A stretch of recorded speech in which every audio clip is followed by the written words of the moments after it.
What's up, everybody? Thanks for joining me again. Jake here. In a world playthrough, continuing the deep dive into the psychology of this game.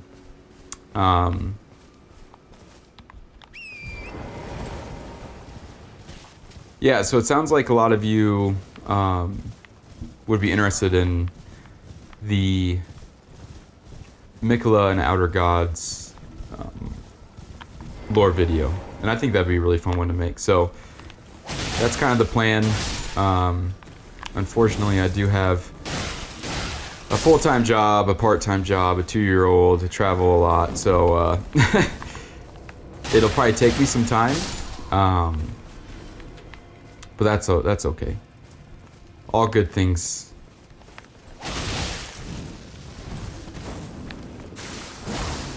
take a lot of effort and time, so...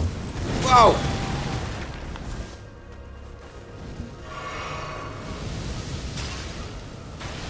Jeez. Today, kind of want to do... Don't tell me I have one of these stupid things on. Okay. Today is going to be more like gameplay based. Kind of need to like get moving a little bit here, else I'm gonna be like 37 before we get this playthrough done. So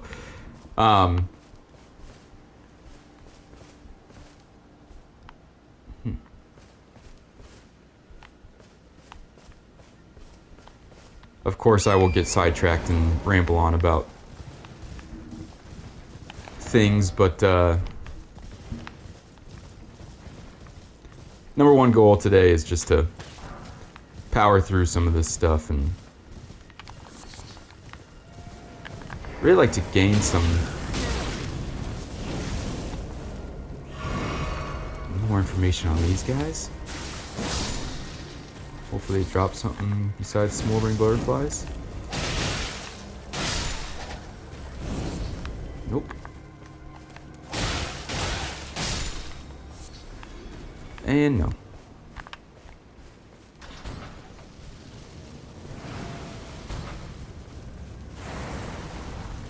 Come on! Oh. I hate these things. Woo. Oh. That's not good. What? What?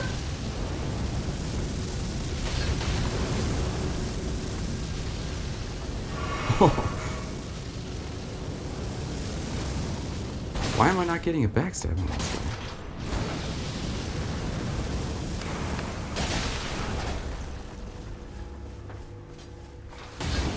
I never noticed that this dude's the eyes actually move on it. Shit.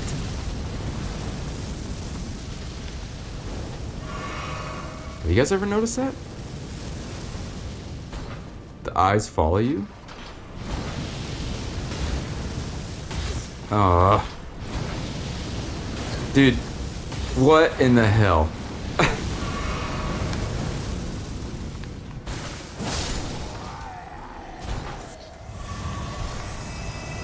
Ugh.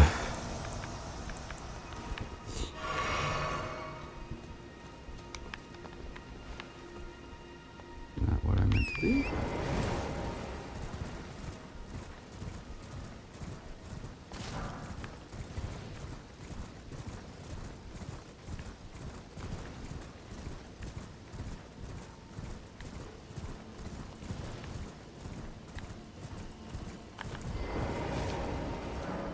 The Second Liurnian War, no victory for the Golden, nor for the Moon, no prize but atonement, the birth of a vow.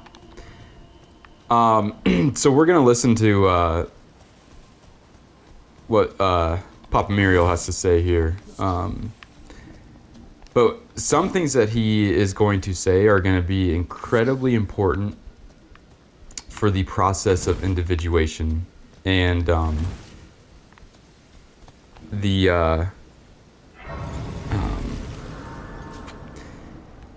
I don't really know how to say this word, so bear with me. But the Mysterium...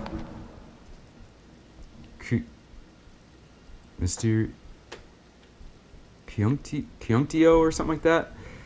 It's like the 10-step process that Carl Jung talks about as like a more in-depth process of individuation. Before we talk to him, let's just take a peek here and see what we can figure out as far as just what the area is telling us. So it's really strange to me that there's a person of the Nox here, right? And then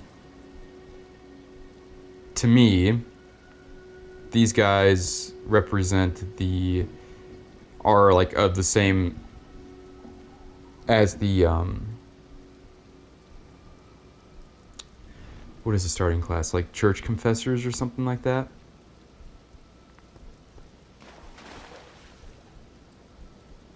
And then it's also interesting to note that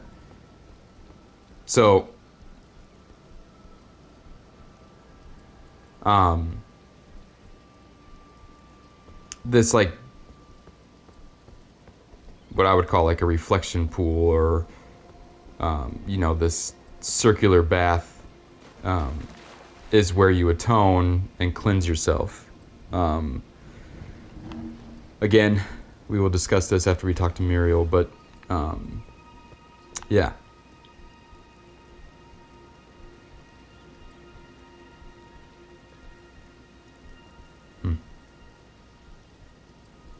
Also interesting to note that at the top here is like a 3-leaf clover almost. And we've talked about the importance or the kind of what 3 could represent as far as like the fates and things like that. And the 3 fates being birth, life, and death, obviously being a big part of the game. And then if we just take a peek at where in the map this is. So again, we talked about this whole thing is 100% a fetus in a womb. And this could very well be the heart, right where we're at, the Church of Vows. This could very much represent the heart. This could also represent the heart. And perhaps, the area surrounding it that is collapsing into basically the Lake of Rot represents something like heartache, grief, anguish, those types of things. So, yeah. All that in mind, let's listen to what Muriel has to say. You are tarnished, aren't you? I welcome you to the Church of Vows. I am Muriel, steward of this sacred chamber. My apologies for the unseemly state of affairs. Do you know the origin of this place? How it came to be known as the Church of Vows? Well, that is a shame. But who can blame you? The shattering has caused us, all of us, to lose sight of something very dear. It is here, at the Church of Vows, that the great houses of the Erd Tree and the Moon were joined by the matrimonial bond between red-haired Radakan and Renala of the Full Moon. And so our church holds in view the monuments of both houses, the Erd Tree of the capital and the Academy of Rea Lucaria. Oh, was there something you needed? You are free to show yourself around. I would serve as your guide, only my legs aren't what they used to be. If you find anything of use, you are free to take it with you. Unless, perhaps, you are in search of instruction, in which case I will share all that I know. Okay, so quickly let's, or not quickly, but first let's kind of break down what he said there. I think the most important thing that he said was that the shattering made us, all of us, lose sight of something very important. Basically, that all things can be conjoined. And really, what he's saying is that we're all one and the same. So again, it kind of, sorry, you could very well make the connection that pre-shattering, things were very united, things were very like symbiotic, and then something happened, obviously, caused a shattering, which I believe is very much like a psychic break or something like that. And now everything is divided, everything is although it can be reunited, we have lost that fact. This is really interesting too.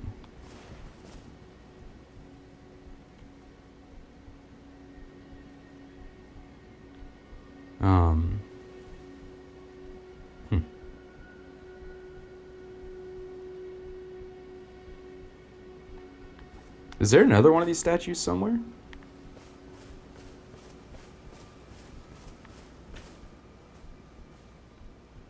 And then he also said that this is where the houses of the moon and the Erd tree joined. Is there something else?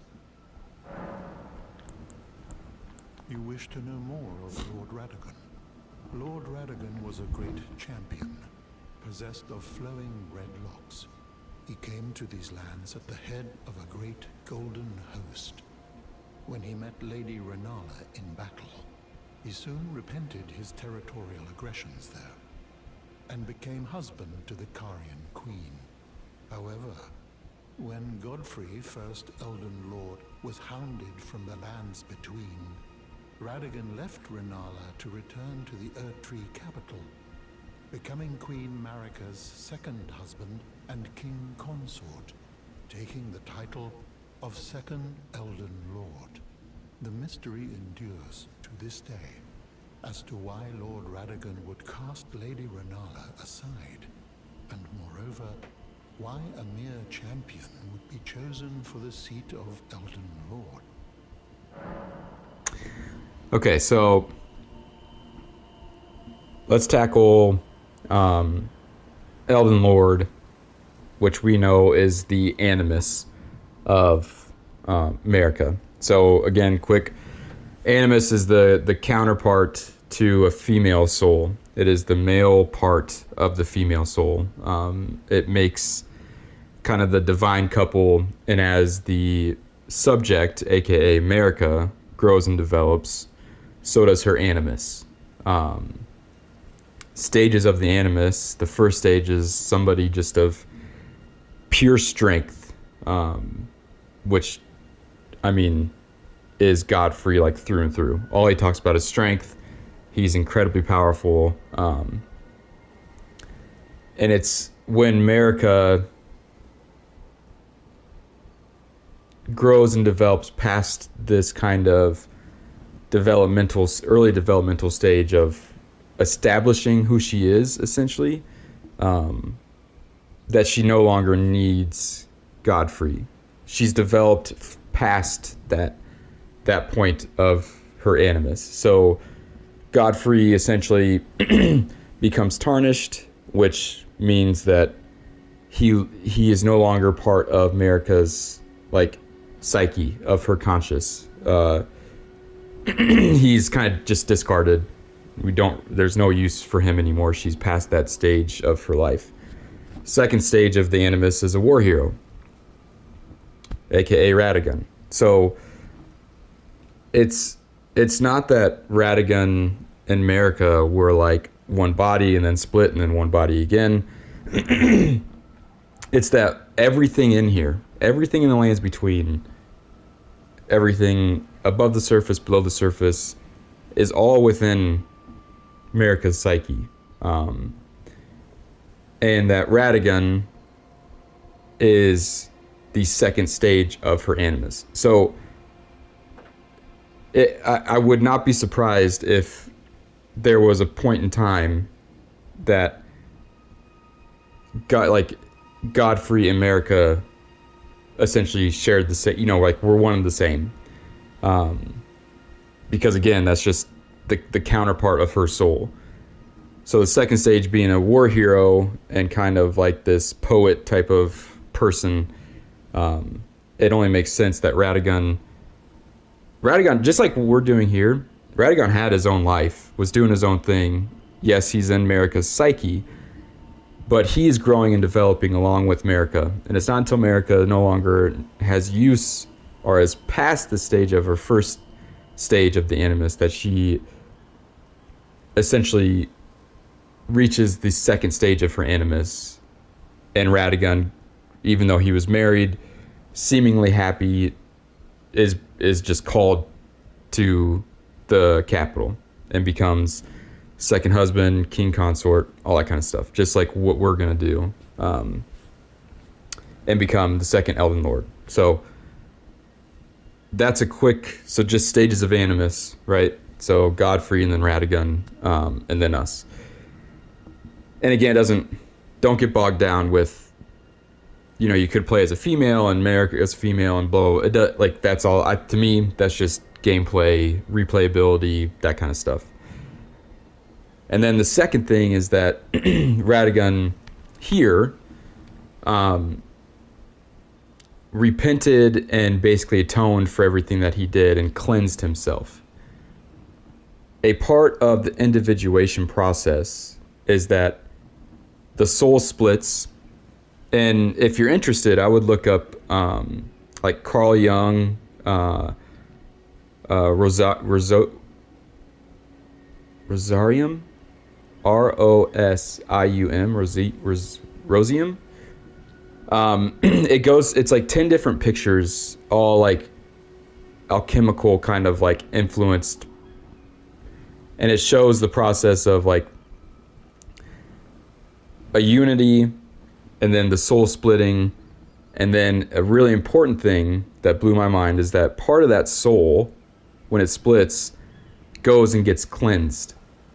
And then once it's cleansed, can reconnect again with the other part of the soul. Which, like, again, is just like this. Yeah, Carl Jung had such a major influence on this game.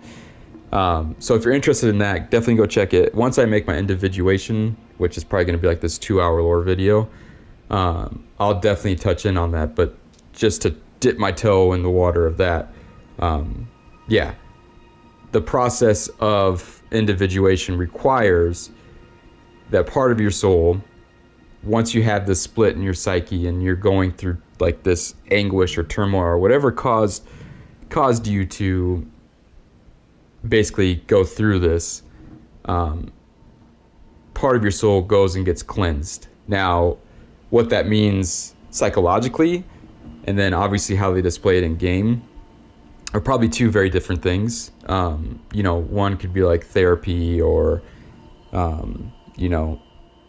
confronting your demons or apologizing for something that you did. And then one here is obviously where we're at here, atonement, that type of thing. But anyways, when I read that and I realized that Radigan did that and that they're parts of the same soul, it was like, holy shit. Just another kind of scale in our favor of, that it is psychology heavily based on Carl Jung's teachings and findings and all that kind of stuff. Let's learn more about Radigan. It's said that Lord Radigan harbored a secret. A famed sculptor of the Erdtree capital was once summoned to render Lord Radigan's likeness in giant stature. when he glimpsed the skeleton in Radagon's closet. And as such, it's said the great statue harbors his secret too. We all know what that secret is. Let's learn about Renala. You wish to know more of Lady Renala? She is queen, head of the Carian royal family, and governor of the Academy of Rea Lucaria, the great and beautiful full moon witch. Sadly, her heart was broken when Lord Radagon left her. And then, when the Academy rebelled against the royals, she was locked away in the Grand Library.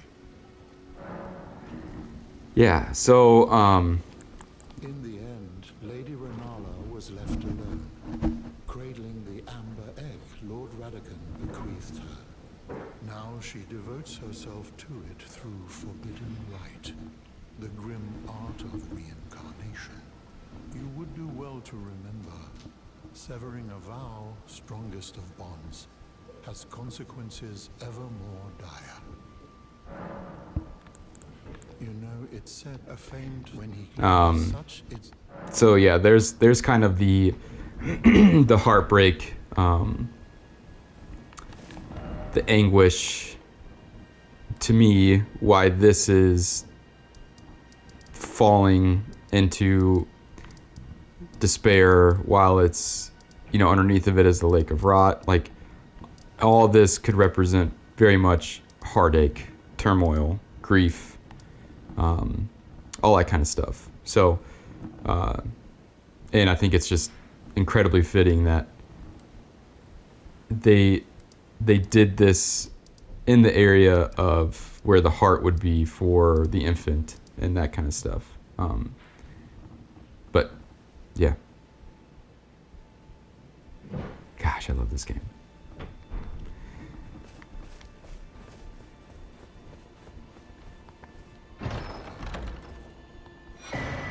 Going, golden sewing needle, golden tailoring. Wow, I can't talk. Golden tailoring tools. All right, let's read that real quick.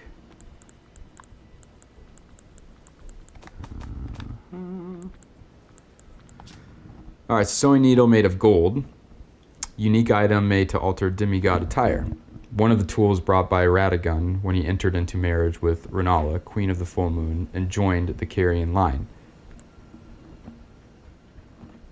Tools brought with the red-haired Radagon when he married into Carian line. With these, even demigod attire can be altered at the sight of grace.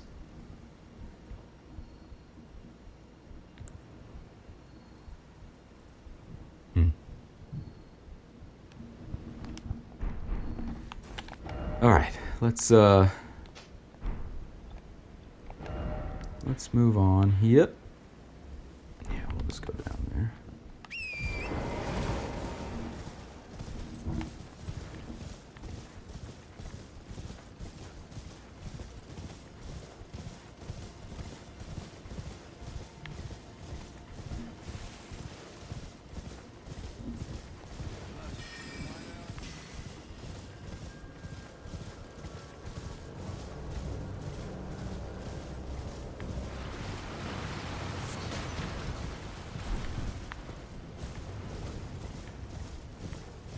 Where am I going? Do I need to get down?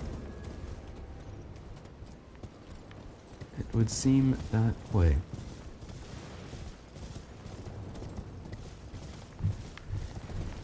Also, if you guys could kind of help me like with quest lines and what I need to do. I don't really remember all the different steps I need to take for. I want to do as many quest lines as I can.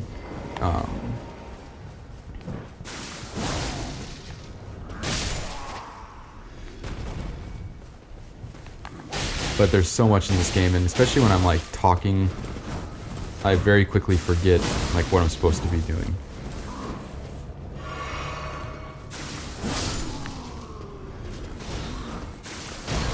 Jerk.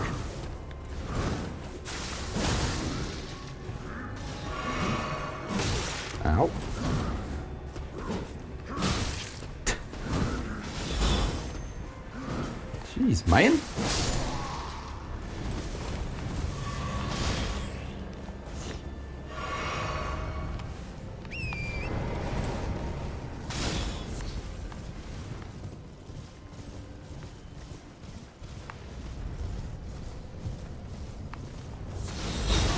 Ow.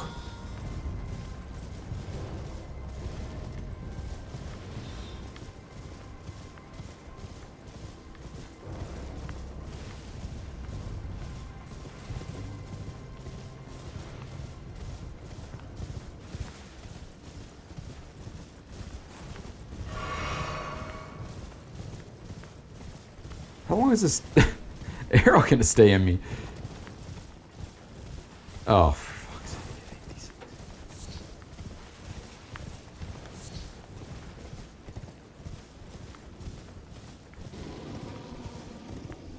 Never saw me. Never saw me.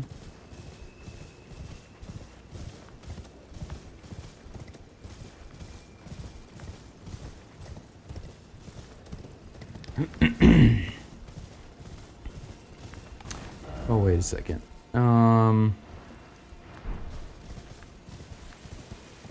Do I have this yet? I think so, right? Oh, at least I thought I did.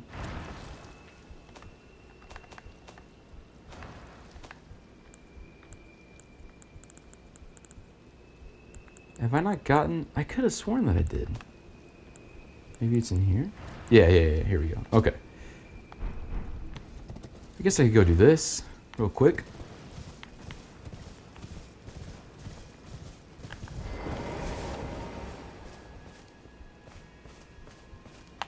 Hi.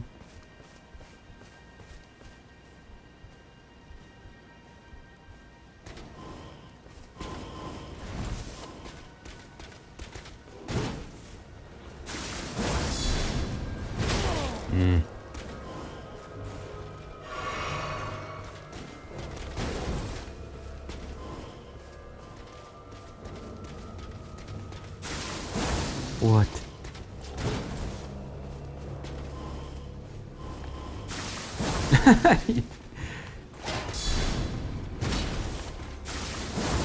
Oh, what the...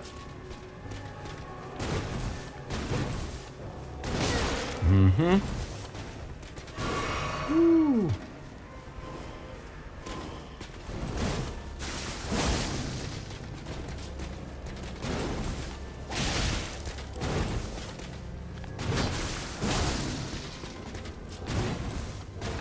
Uh-oh. Woo.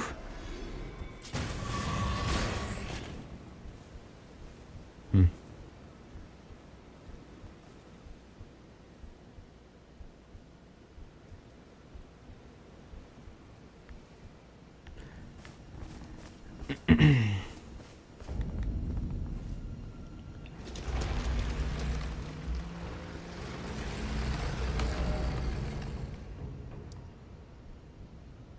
Actually, might go here first.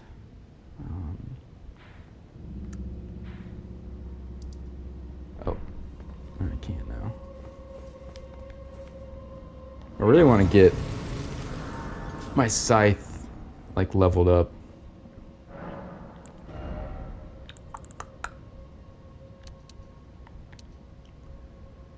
Dex, and we'll do intense.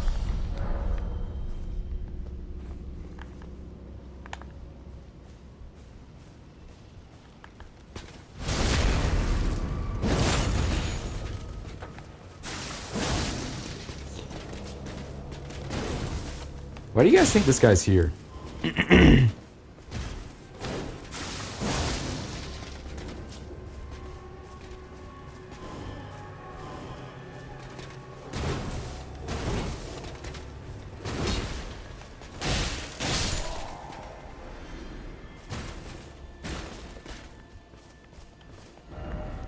You think he like followed the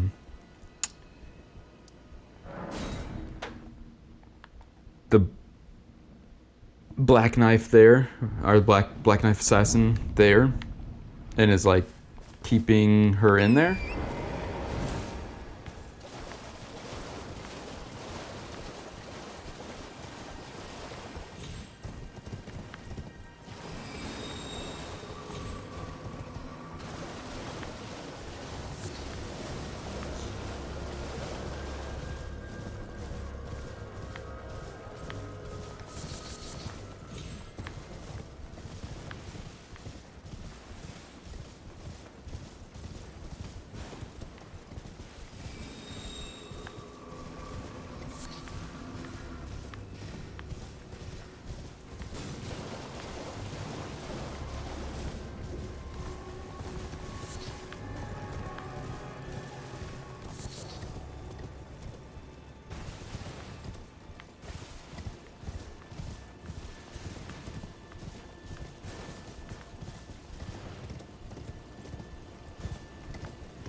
Where you at?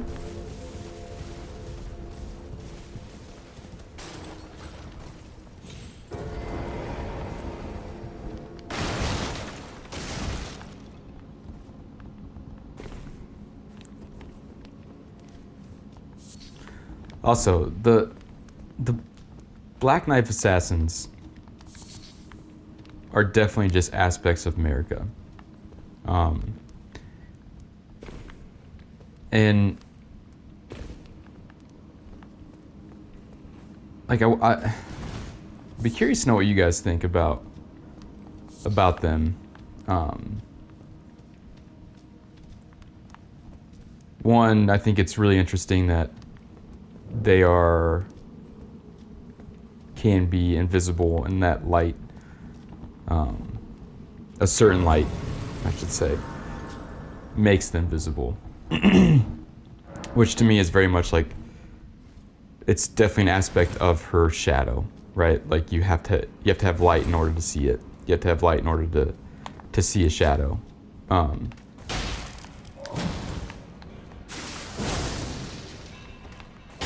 Good God.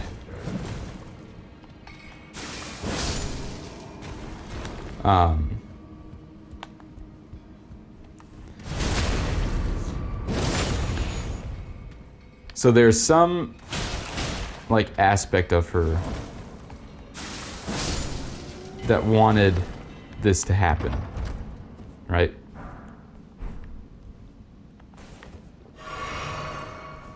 Well, this is a different chest. I should have looked at that. Huh.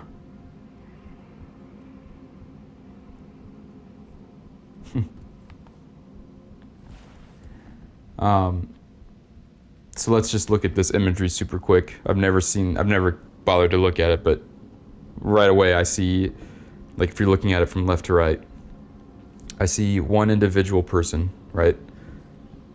The two like cylinder looking things, and then the head, and then two separate things, and then one thing again. So, you know, again, representing the split, the union, and then the opposites, and then the reunion of those opposites. Huh. Interesting. And then that makes you wonder, okay, so who's this? So, America, probably, right? So it's not hard to, if this is America in her shadow, if this is America in her animus, whatever, just showing an individual person, and then within that individual person there are opposites there's a split, and then they come back together. Hopefully, right? Like that's.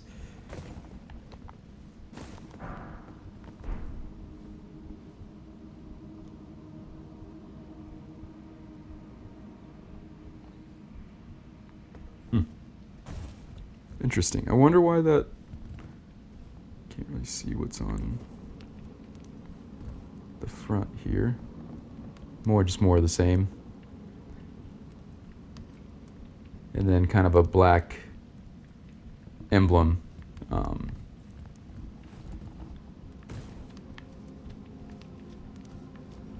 More than likely representing things associated with the shadow. Whoops, why did I just do that?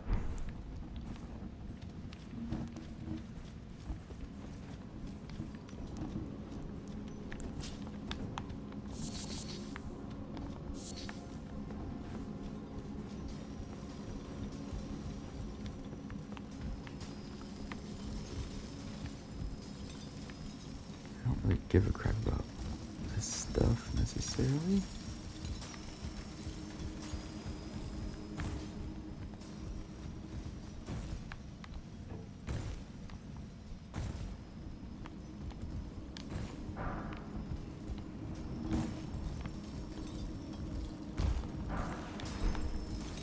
Oh god. Whew.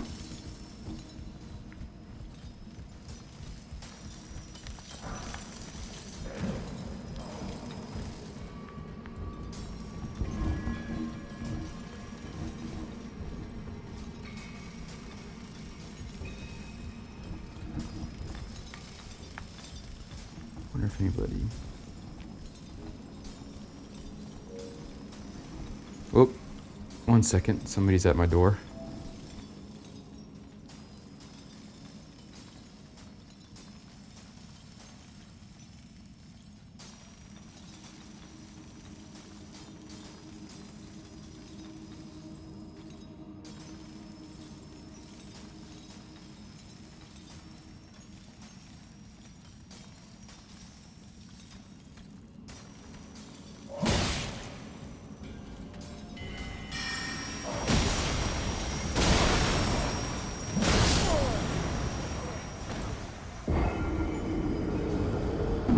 That's bull.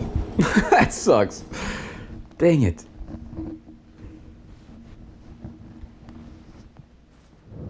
Whoops.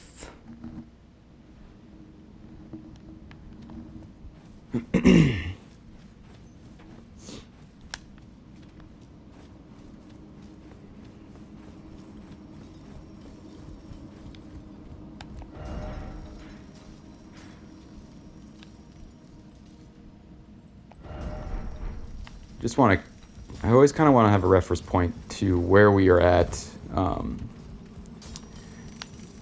Yeah, I just wanted to get down here super quick. Damn it. Trying to always just keep a reference point for where I'm at within the body of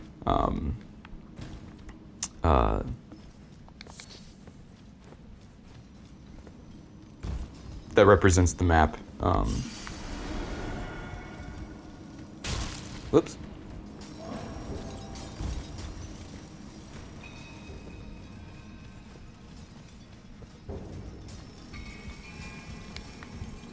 I think we can probably gather a lot more lore and connect a few more dots if we're able to, say, oh, like for example, it makes sense that where we are at within that fetus represents, the heartache and that like inner turmoil that Renala is expressing.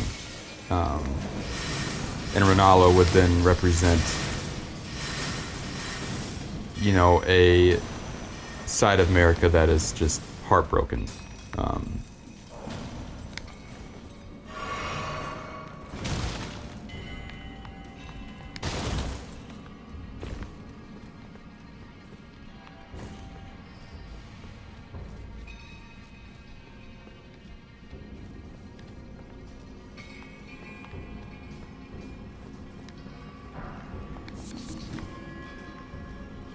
And you know, it's possible that I am not supposed. No, no. Am I? No. Wait, am I? Yeah. I jumped down here, right? Yeah. If you think about that,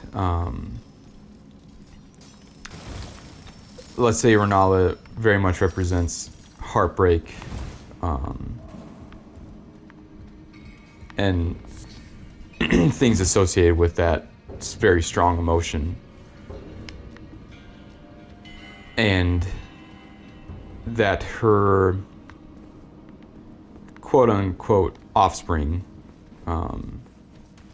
being Ronnie,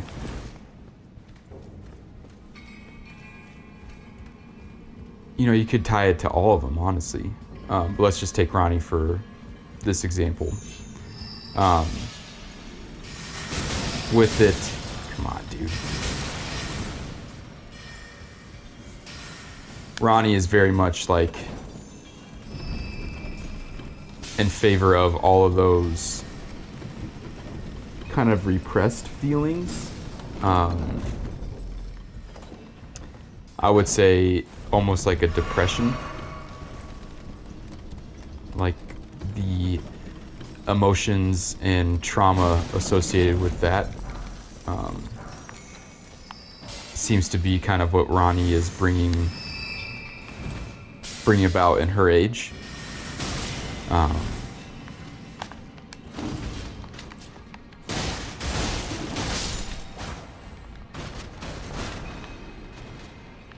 Go away, dude.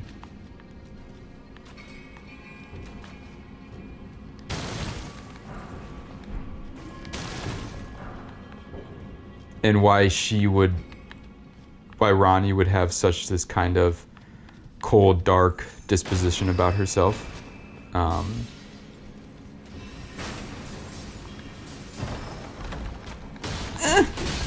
even. I do this every time. It's like not even worth it. No.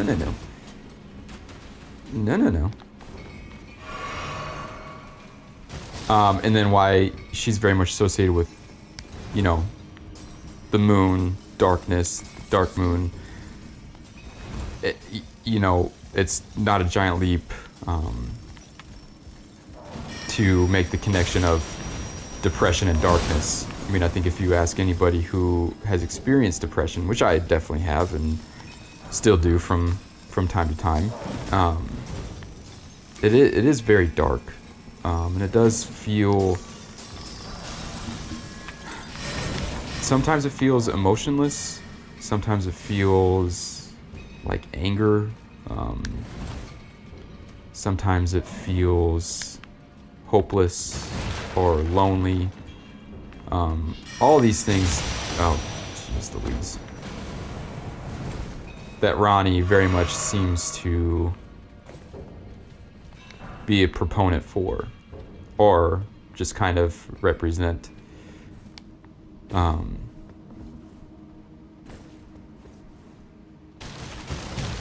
then if you take that to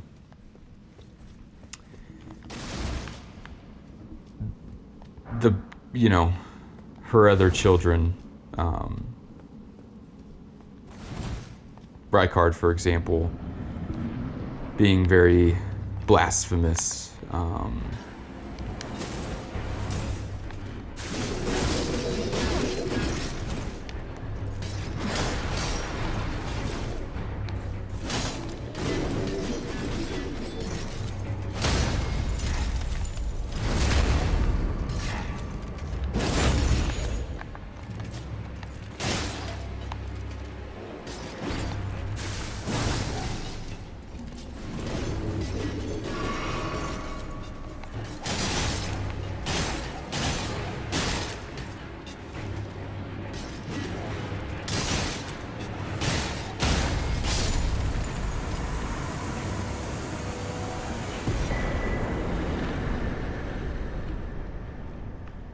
and then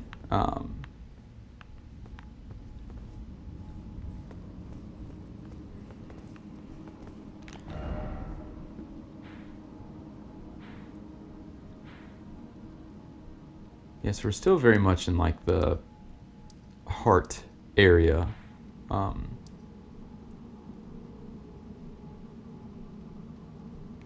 hmm.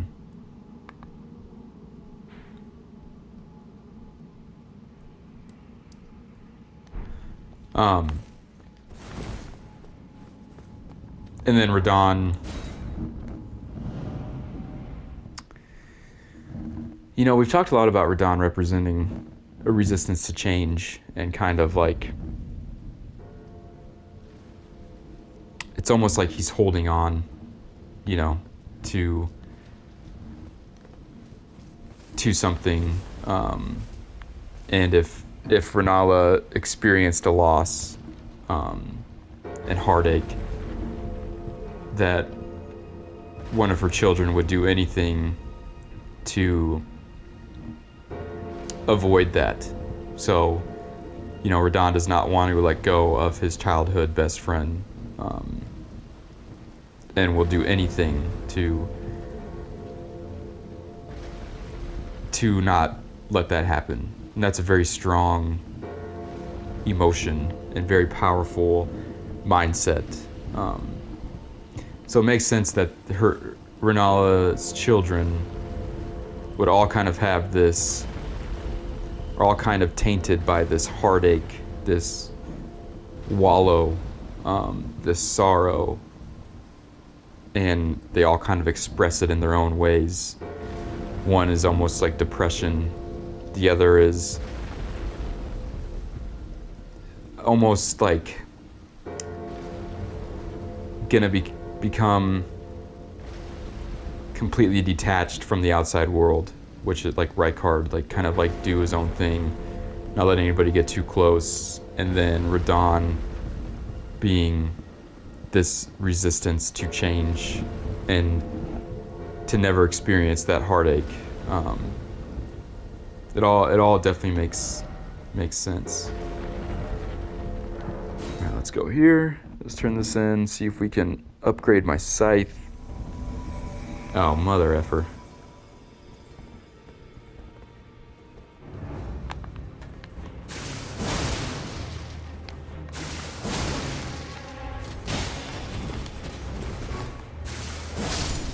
Cheesy.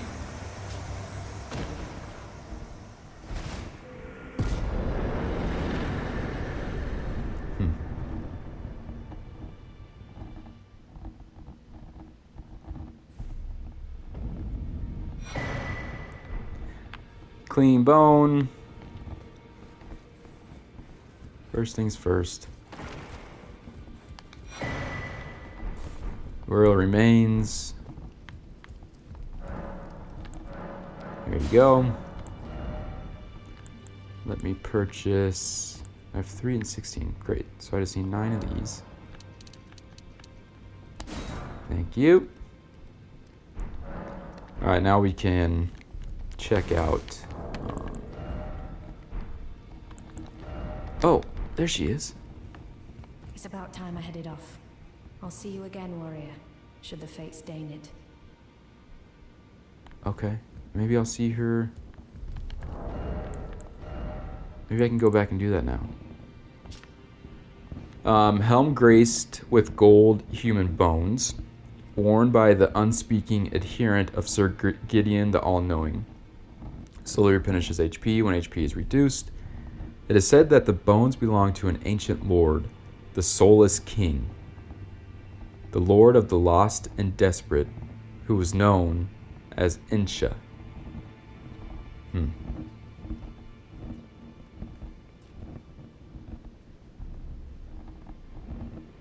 The Lord of the Lost and Desperate. When I hear those words, I definitely think of Ronnie, who was known as Insha.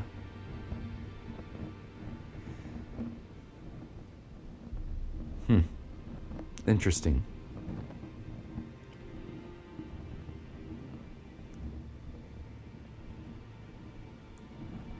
I wonder if this is one of the early stages of Ronnie's animus.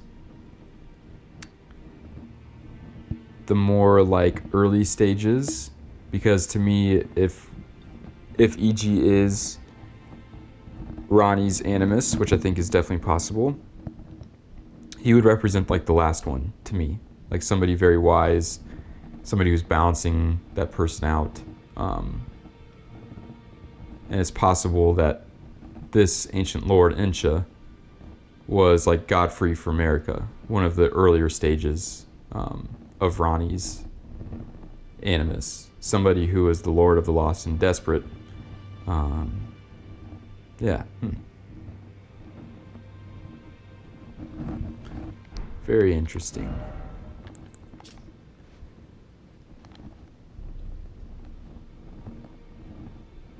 Unspeaking adherent of Sir Gideon. Hey, dude. You. What is it?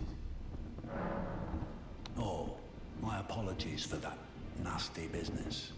Ensha got rather ahead of himself, it seems. As his master, I'd like to express my regret. But now, Ensha is slain and gone. Finished. Forevermore. Ah, yes. Allow me to tender some advice in regard to the half of the secret medallion you possess. Find the Albinoric woman. She hides in a cave to the west of the Laskia ruins, which jut from the mist-shrouded lake of Liurnia. She knows the location of the medallion's counterpart, I'm sure. Find the Albinoric woman. She hides in a cave. She knows the look. Okay.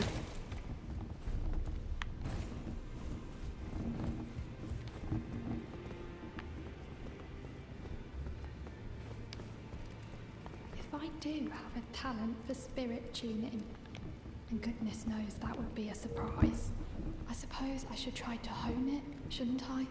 I'll ask Master Hugh to teach me. Sounds good to me.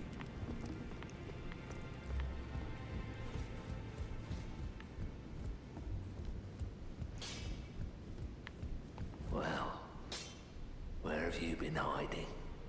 I took you for dead. No matter, it's all the same. Lay out your arms then. The girl. What about her? Are you out of your mind? Who'd stay with an ugly brute who only knows how to smith? Absurd. Besides, she'd never agree to it. I refuse to believe it. I don't doubt you, but I know when something's too good to be true.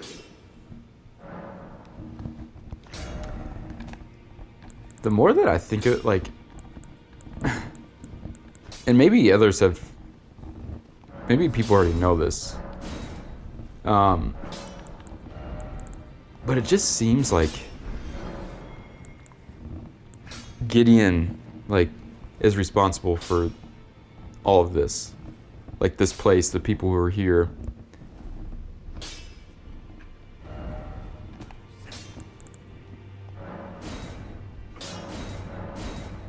Oh yeah, let's go. Okay.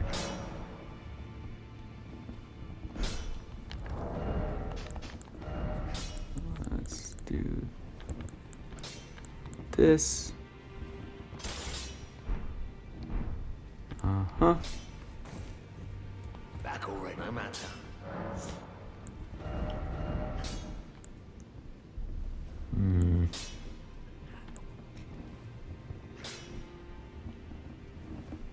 Sword dance.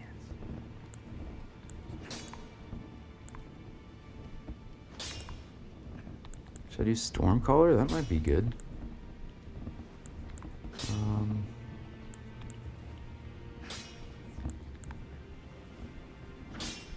Maybe I should just keep it what it is. I don't even know what it is at this point, so.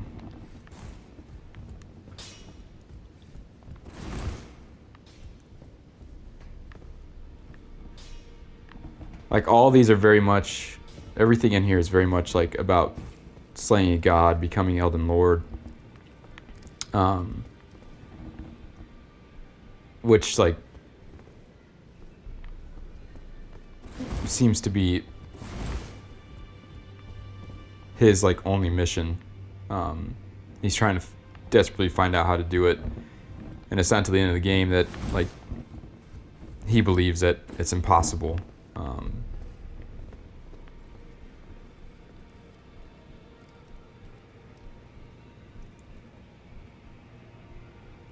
I'm not saying, like, he necessarily, like, built this place or, like...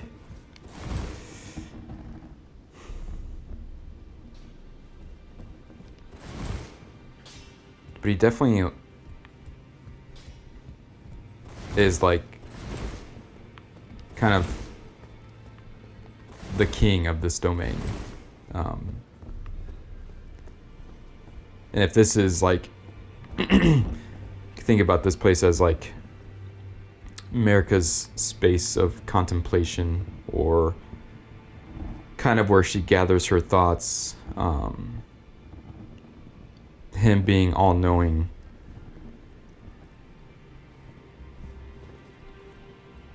and basically, he's not stuck here by any means, but he definitely, like, doesn't seem to venture out very often. He just gets as much information from here as possible. Yeah.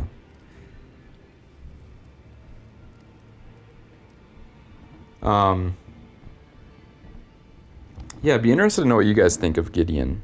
I mean, outside of, obviously, like, what isn't apparent in game. If he is an archetype, which there is an archetype of, like, kind of like the all-knowing type of person. Not necessarily, like, wise, but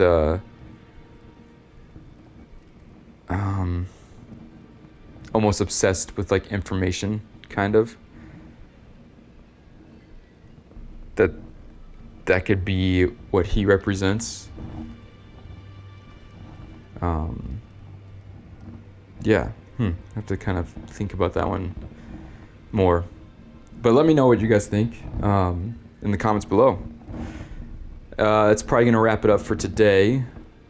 Like always, appreciate each and every one of you guys. It's yeah, it goes a long way.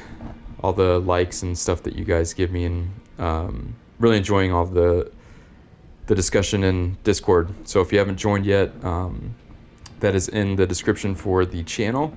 So go ahead and join that. I'll let you know when I'm planning to be live, when I'm planning to drop in a lore video, you know, just general thoughts that come to me throughout the day, things like that. But either way, much love, and I'll see you guys in the next one. Peace.